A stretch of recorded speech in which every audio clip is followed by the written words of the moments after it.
Beyond dissipation की पिछली किस्त में हमने देखा तमीम और उस जैसे दूसरे नेक दिल लोगों को ख्वाब में इशारे मिल रहे थे। फिर ये इशारे सच होने लगी। और अब चलते हैं एपिसोड 3 की तरफ। ये वो वक्त था जब पूरी दुनिया कहत की लपेट में आ चुकी थी। आसमान ने अपनी रहमत रोक ली थी और जमीन ने अपनी पैदावार। बेमौसम बारिशों ने खड़ी फसलें तबाह कर दी। खेत पानी में डूब गए और किसान बेबस खड़े देखते रहे। और जब जमीन कमजोर हो गई तो इंसान भी कमजोर हो गया।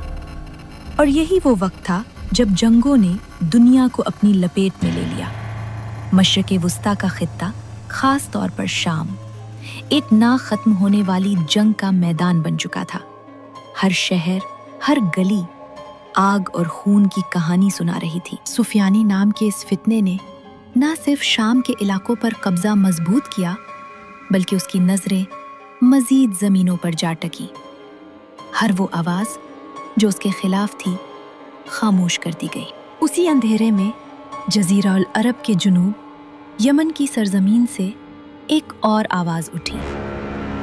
एक शख्स जो लोगों को ताकत नहीं बल्कि हक की तरफ बुला रहा था।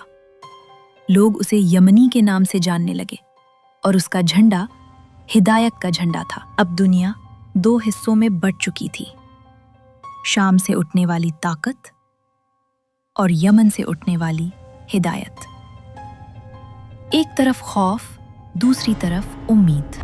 और इन 2 ताकतों के टकराव से दुनिया आग और खून से भर गई। तमीम और उस जैसे चंद लोग अभी भी इंसानियत को जिंदा रखे हुए थे। कोई जख्मियों को पानी पिला रहा था, कोई जख्मों पर पट्टियां बांध रहा था। लोग एक दूसरे को क्यों मार रहे थे ये उन्हें खुद भी मालूम नहीं था। लोग अपनी बका के लिए दूसरे इलाकों में जाने पर मजबूर हो गए।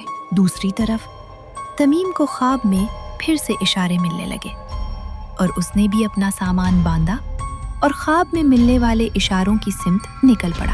पूरी कहानी के लिए मेरा चैनल सब्सक्राइब करें।